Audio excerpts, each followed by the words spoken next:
নমস্কাৰ আজি হৈছে 12 মাৰ্চ গোটেই অসমৰ লগতে ভাৰতৰ বিভিন্ন প্ৰান্তৰ পৰা যুগুতোৱা হৈছে কেইবাটাও গুৰুত্বপূৰ্ণ খবৰ অসমৰ নিৰ্বাচনৰ বাবে নিৰ্বাচন আয়োগে 5টাকৈ নতুন নিয়ম জাৰি কৰিছে যি নিয়ম নাজানিলে আপুনি ভোট দিব নোৱাৰিব হয় কি এই 5টা নতুন নিয়ম আপোনালোকক জনাম ইয়াৰ লগতে মুখ্যমন্ত্ৰী হিমন্ত বিশ্ব শৰ্মায়ো জুবিন গাৰ্গক লৈ এনে কিছুমান মন্তব্য কৰিছে যি মন্তব্য শুনিলে আপোনাৰ চকু কপালত উঠিব হয় মোৰ তিনিটা গুৰুত্বপূৰ্ণ খবৰ আপোনালোকৰ কাৰণে এই ভিডিঅ'টিৰ জৰিয়তে আনা হৈছে গতিকে এটা খবৰ মিছ নকৰি ভিডিঅ'টি প্ৰথমৰ পৰা শেষলৈকে চাব যদি আপুনি প্ৰথমবাৰ আহিছে এই চেনেলটোত এনেবোৰ খবৰ নিতৌ পাই থাকিব হলে আমাৰ এই চেনেলটো সাবস্ক্ৰাইব কৰিব আৰু আজিৰ এই ভিডিঅ'টিত এটা লাইক নিশ্চয় কৰিব 2026 নিৰ্বাচনৰ পিছত মুখ্যমন্ত্ৰী হিচাপে আপুনি কাক বিচাৰে মুখ্যমন্ত্ৰী হিমন্ত বিশ্ব শৰ্মা নে গৌৰৱ গগৈ ভিডিঅ'টিৰ কমেণ্টত নিশ্চয় জনাব আপোনাক আৰম্ভ কৰিছোঁ আজিৰ প্ৰথমটো গুৰুত্বপূৰ্ণ খবৰ এইবাৰ নিৰ্বাচনৰ বাবে আহি গ'ল 5টা নতুন নিয়ম যি নতুন নিয়ম নাজানিলে আপুনি ভোট দিব নোৱাৰিব হয় এটাকৈ আপোনালোকক জনাইছোঁ এই 5টা নিয়ম কি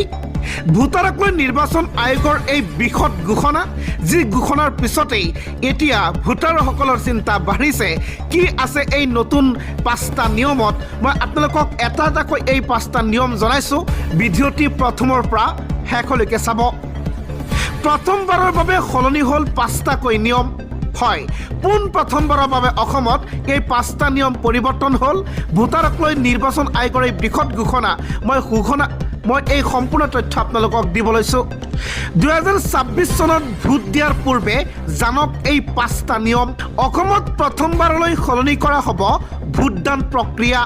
দেশৰ নিৰ্বাচন আয়োগে ঘোষণা কৰিছে নিৰ্বাচন কেন্দ্ৰিক 5টা নিয়ম অসমত প্ৰথমবাৰলৈ ভোটাৰ কাৰ্ডত সংযোগ কৰা হ'ব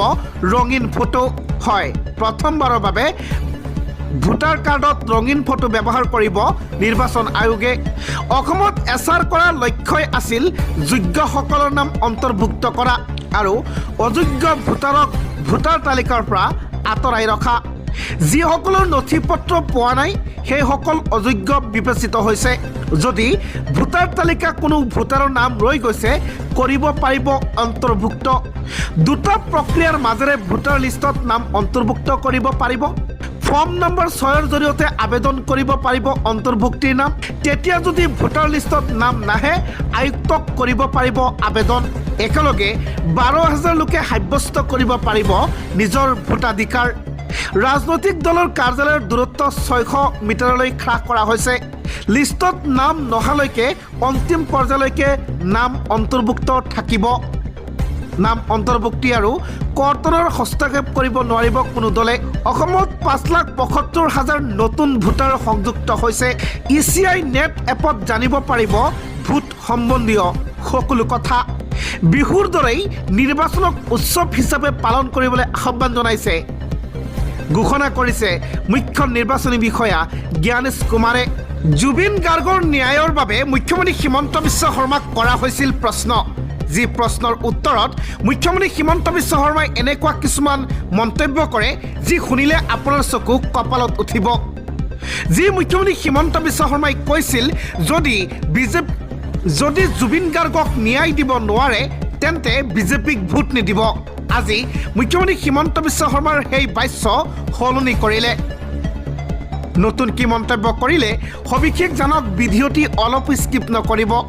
জুবিন গাৰ্গৰ ন্যায় বিচাৰি থকা সকল আদালত লৈ যাওক মই কৰ পৰা দিম ন্যায় মোৰ হাতত নহয় বুলি মন্তব্য মুখ্যমন্ত্ৰী হিমন্ত বিশ্ব শৰ্মাৰ কেতিয়া ন্যায় পাব জুবিন গাৰ্গে বুলি প্ৰশ্ন কৰিছিল মুখ্যমন্ত্ৰী হিমন্ত বিশ্ব শৰ্মাক জুবিন গাৰ্গৰ ন্যায়ক লৈ ডাঙৰ মন্তব্য মুখ্যমন্ত্ৰী হিমন্ত বিশ্ব শৰ্মাৰ জুবিন গাৰ্গক ন্যায় আদালতে দিব যিসকলে ন্যায় বিচাৰিছে তেওঁলোকে আদালতলৈ যাওক আদালতত গৈ উকিল দিয়ক ন্যায় আদালতে দিব আৰু আদালতে নিৰ্বাচন নেখেলে আমিও ভাল উকিল দিছোঁ জুবিন গাৰ্গৰ ন্যায়ৰ বাবে ন্যায় নহ'লে ভোট নিদিওঁ বুলি ক'লে কি হ'ব ন্যায়াধীশে নিৰ্বাচন নেখেলে নিৰ্বাচন আৰু জুবিনৰ ন্যায় দুটা বেলেগ বস্তু ন্যায়াধীশে নিৰ্বাচন খেলিলে মই ভাল পালোঁ হয়। মুখ্যমন্ত্ৰী হিমন্ত বিশ্ব শৰ্মাৰ এই মন্তব্য, যি মন্তব্য আগত নাছিলে, আগৰ মন্তব্য আছিলে যদি বিজেপিয়ে জুবিন গাৰ্গক ন্যায় দিব নোৱাৰে তেনেহ'লে 2026 আপোনালোকে আমাক ভোট নিদিব বুলি মন্তব্য কৰিছিল। কিন্তু আজি ন্যায়ালয়ৰ হাতত এৰিলে, ন্যায়ালয়ৰ হাতত হয়, আজি ন্যায়ালয়ৰ হাতত এৰি দিলে হিমন্ত বিশ্ব শৰ্মাই। হয়, এটা কথা যুক্তিপূৰ্ণ যে ন্যায়ালয়ে দিব লাগিব জুবিন গাৰ্গৰ ন্যায়, কিন্তু কেতিয়া পাব? যি দায়িত্ব অসম চৰকাৰৰ, ফাষ্টেগ আদালত পাতি দিয়াৰ দায়িত্ব কাৰ হাতত? চৰকাৰৰ হাতত। গতিকে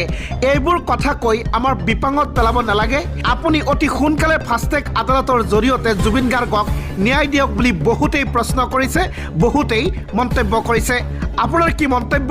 ভিডিঅ'টোৰ কমেণ্টত নিশ্চয় জনাব।